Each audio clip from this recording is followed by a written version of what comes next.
Le petit chaperon rouge. Il était une fois une petite fille qui vivait avec sa mère au bord de la forêt. Dès qu'elle sortait de la maison, la fillette enfilait le petit chaperon rouge que sa grand-mère lui avait cousu. C'est pourquoi tout le monde l'appelait le petit chaperon rouge. Un jour, comme on s'apprêtait à fêter le nouvel an qui arrivait, le petit chaperon rouge vint trouver sa mère dans la cuisine. « Maman, je suis si contente! C'est le réveillon! Est-ce que Mère Grand vient le fêter avec nous? » Ta grand-mère est malade. Je ne pense pas qu'elle pourra venir. Je suis justement en train de lui faire des biscuits. Est-ce que je peux les lui apporter chez elle alors? Non, ma chérie, il fait trop froid. Reste ici bien au chaud, je vais y aller, moi. Et je vais lui préparer quelques herbes pour l'aider à guérir le plus vite possible. Oh maman, s'il te plaît, tu as déjà tellement de choses à faire. Laisse-moi y aller, je ferai vite. Bon, d'accord, mais couvre-toi bien. Le petit chaperon rouge enfila ses bottes et sa cape, prit le panier que sa mère avait préparé et se mit en route. Ne t'écarte pas du chemin et rentre avant la tombée de la nuit. Oui, maman. Il faisait très froid dehors. La forêt était couverte de neige. Le petit chaperon rouge continuait gaiement sa route vers la maison de sa grand-mère. Au fond des bois, vivait un jeune chasseur. Il suivait la trace d'un vilain loup qui entrait dans les maisons des villageois pour leur voler leur nourriture. Je ne pensais pas que je devrais passer ma journée du réveillon tout seul dans les bois. Mais aujourd'hui, je vais enfin t'attraper, vilain loup. Comme ça, tout le monde pourra démarrer cette nouvelle année tranquillement. Après avoir semé la terreur dans le village, le loup errait dans la forêt à la recherche d'une proie. Je déteste quand il neige. On ne trouve plus rien à se mettre sous la dent. Pendant ce temps, alors que le petit chaperon rouge continuait son chemin, elle croisa une toute jeune biche dans les bois. Le pauvre petit animal tremblait de froid. « Pauvre petite biche, tu as l'air toute gelée. » Le petit chaperon rouge voulut s'approcher de la biche pour l'aider. Mais en voyant la fillette, la biche prit peur et s'enfuit à travers la forêt. « Non, attends, ne t'enfuis pas, je ne vais pas te faire de mal. Je veux juste t'aider, n'aie pas peur. » Le petit chaperon rouge s'élança à la poursuite de la biche. Mais malgré sa petite taille, la biche était déjà très rapide et elle finit par disparaître. Le petit chaperon rouge continua sa course un moment, mais dut finalement se résoudre à renoncer. Elle regarda autour d'elle et se rendit compte qu'elle s'était enfoncée très loin au cœur de la forêt. Elle se trouvait à un endroit où elle n'était jamais allée. La neige recouvrait tout, y compris les chemins, et elle ne savait plus où elle était. Elle essaya de rebrousser chemin en suivant ses traces de pas, mais la neige qui continuait de tomber effaça rapidement ses empreintes.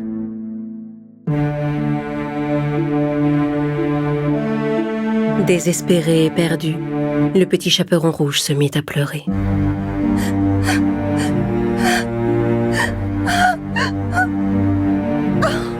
Qu'est-ce que je vais faire? Au secours! Il y a quelqu'un? Aidez-moi! Est-ce que quelqu'un m'entend? Je vous en prie! Quelqu'un finit en effet par l'entendre, mais il s'agissait malheureusement du vilain loup. À l'aide! Est-ce que quelqu'un m'entend? S'il vous plaît! Le loup se mit en route en direction de la voix et découvrit bientôt le petit chaperon rouge.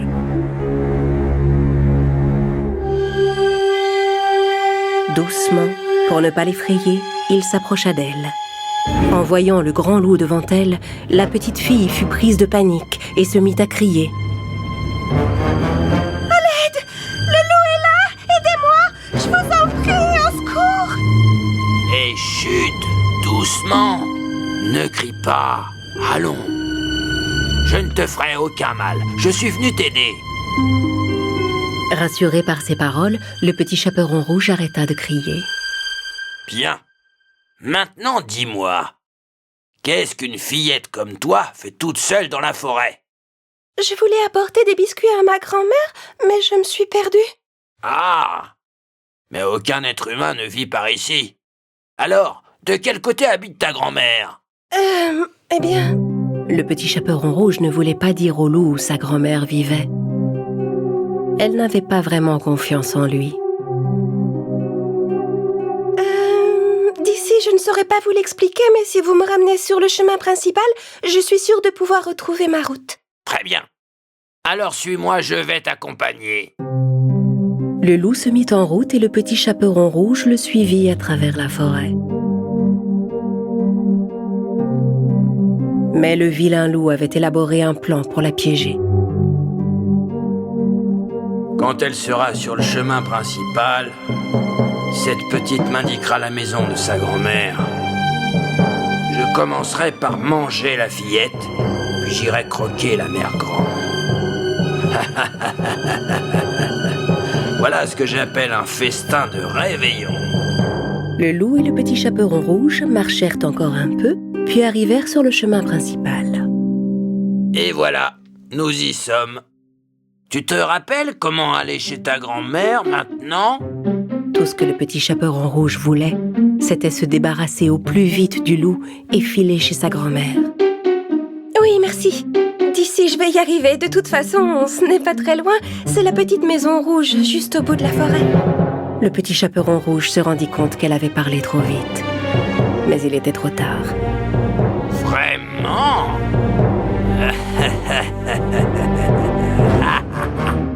Le loup ouvrit la bouche, s'approcha de la fillette. Mais au même moment, il entendit des coups de feu éclater tout près et s'enfuit en courant. Le petit chaperon rouge était soulagé. Elle se remit rapidement en route pour aller chez sa grand-mère.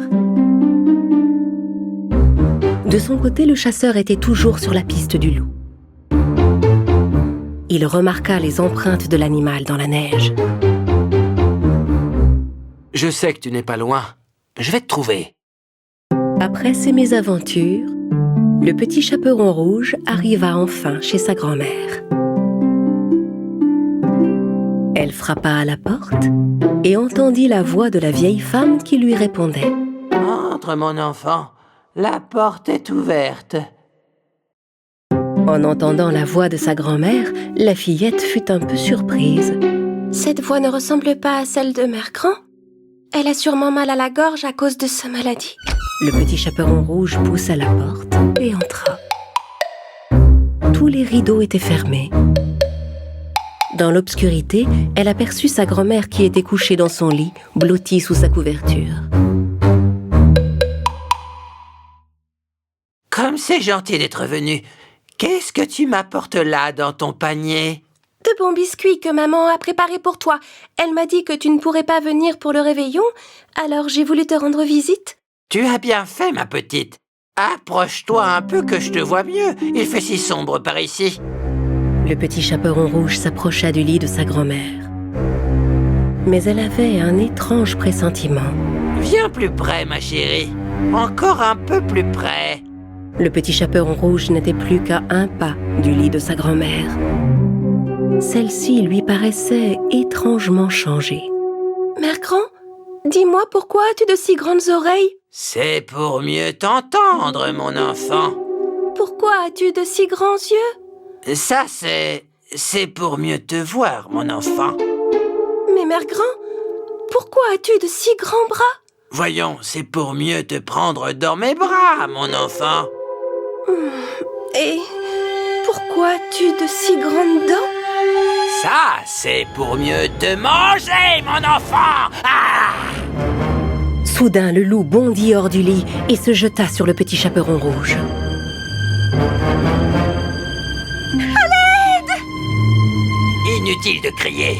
Tu ne m'échapperas pas. Le petit chaperon rouge sortit de la maison et s'enfuit en courant. Mais le loup était plus rapide et commençait à la rattraper. Au moment où il s'apprêtait à se jeter sur elle, il sentit quelque chose qui le retenait. Et tout à coup, il se retrouva prisonnier d'un filet suspendu à un arbre. Le petit chaperon rouge se retourna et vit que le loup était pris au piège. Elle revint sur ses pas et s'approcha de lui. « Parle, méchant loup! Où est ma grand-mère? Qu'est-ce que tu as fait d'elle? Dis-le-moi !» Il n'a rien pu lui faire, rassure-toi. En entendant la voix, le petit chaperon rouge se retourna et vit le chasseur qui s'avançait vers elle. « Ta grand-mère va bien. Elle est chez moi. Quand j'ai entendu dire qu'elle était malade, je l'ai ramenée pour la mettre en sécurité. Et j'ai préparé ce piège pour capturer ce vilain loup. Heureusement, on l'a attrapé à temps. » Méchant loup, d'abord il est entré chez ma grand-mère, puis il a enfilé ses vêtements pour me piéger. Mais j'ai tout de suite vu qu'il y avait quelque chose de bizarre. Viens, allons retrouver ta grand-mère. Quant à lui, il peut bien passer son réveillon ici. Je m'occuperai de lui demain. Le chasseur et le petit chaperon rouge se mirent en route vers la cabane où se trouvait la grand-mère. Resté seul dans son filet, le loup appela en vain. « Hé, attendez! Ne m'abandonnez pas ici tout seul !» La nuit allait bientôt tomber. Le petit chaperon rouge, la grand-mère et le chasseur arrivèrent chez la fillette. Inquiète, sa maman l'attendait devant la maison. Quand elle vit sa fille, elle s'avança vers elle, soulagée. « Ma petite fille, mais où étais-tu passée? Maman, tu es là? Mais qu'est-ce qu'il s'est passé? Je vais tout te raconter, maman. Mais je dois d'abord m'excuser, je crois. Je ne t'ai pas obéi, je me suis écartée du chemin dans la forêt. Tu ne devineras jamais ce qui m'est arrivé. Plus jamais je ne te désobéirai, je te le promets. » Le petit chaperon rouge, sa mère, sa grand-mère et le chasseur passèrent la soirée ensemble, à manger et à danser pour fêter l'arrivée de la nouvelle année. Quant au vilain loup, ce fut le pire réveillon qu'il ait jamais passé.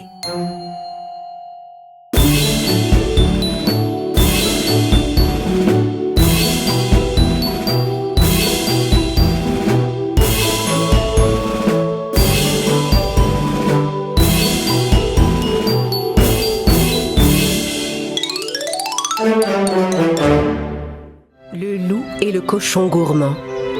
Au cœur de la forêt, tout près d'un bel étang, vivait un loup affamé qui cherchait à manger.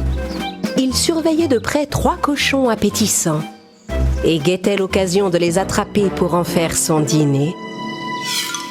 L'aîné des cochons était égoïste et très gourmand. Il mangeait toujours la nourriture de ses frères et ne partageait jamais la sienne avec eux.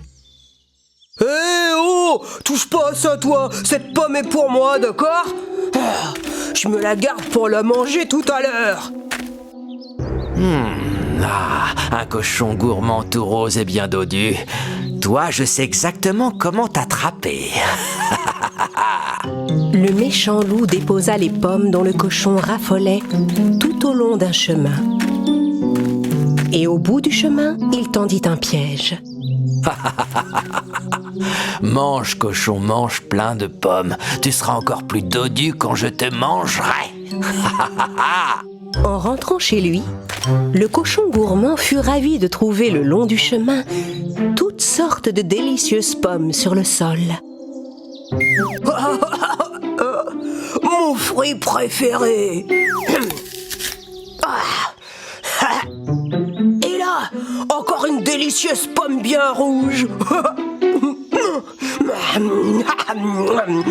Quoi? Mais il y a des tas de pommes par ici? Il faut que je les ramasse avant que mes frères ne les voient. Comme ça, elles seront toutes pour moi. Quand le cochon gourmand s'avança pour ramasser la dernière pomme, le loup tira sur une corde et un grand filet s'abattit sur le cochon. Le pauvre animal avait beau se débattre, il n'arrivait pas à se libérer. Au secours! À l'aide! Qu'est-ce qui m'arrive? Aidez-moi! Tu es tombé dans mon piège. Je vais t'emmener chez moi et te manger, joli cochon dodu. À cet instant, les 2 autres cochons qui avaient très faim entendirent la voix de leur frère. Au secours! Laisse-moi partir! Au secours! Aidez-moi! Ils se précipitèrent en courant vers la forêt et virent que le loup avait attrapé leur grand frère. Oh non, il faut qu'on le délivre. Mais je ne suis pas assez fort, moi. Et puis, ce grand loup me fait très peur. Malgré tout, les courageux petits cochons décidèrent de secourir leur frère. Ils suivirent le loup jusqu'à la tanière où il déposa l'énorme cochon. Fatigué d'avoir porté sa lourde proie, le loup s'endormit devant sa grotte. Quoi? Il y a quelqu'un? Chut, pas de bruit. On est venu te libérer. Les deux petits cochons essayèrent de pousser le loup pour laisser sortir leur grand frère, mais ils n'avaient pas assez de force. Peut-être que si tu nous donnes les pommes que tu as dans ton sac, on pourra prendre des forces et te sauver. Non, elles sont à moi. Quand je sortirai d'ici, je voudrais les manger toutes. J'entends des petits cochons. Leur voix hante mes rêves. Je veux tous les manger. Un par un. Miam, miam. Eh bien, on s'en va. Tu n'as qu'à rester avec le loup. Le cochon égoïste se laissa convaincre. Attendez, d'accord, tenez, vous m'en laissez une, hein? Non. Ah d'accord, bon, très bien, mangez tout. Les petits cochons mangèrent les pommes ramassées par le frère glouton et prirent assez de force pour pousser le grand loup. Puis ils se précipitèrent vers le gros cochon et avec beaucoup d'efforts réussirent à briser les cordes du filet. Les trois cochons s'enfuirent en courant. Quand le méchant loup se réveilla, il découvrit avec colère que l'énorme cochon s'était échappé. Ah! Qui a osé me voler ma nourriture? Enfin, le cochon gourmand comprit que garder toute la nourriture pour soi était très égoïste. Et à partir de ce jour, il partagea bien volontiers sa nourriture préférée avec ses deux jeunes frères.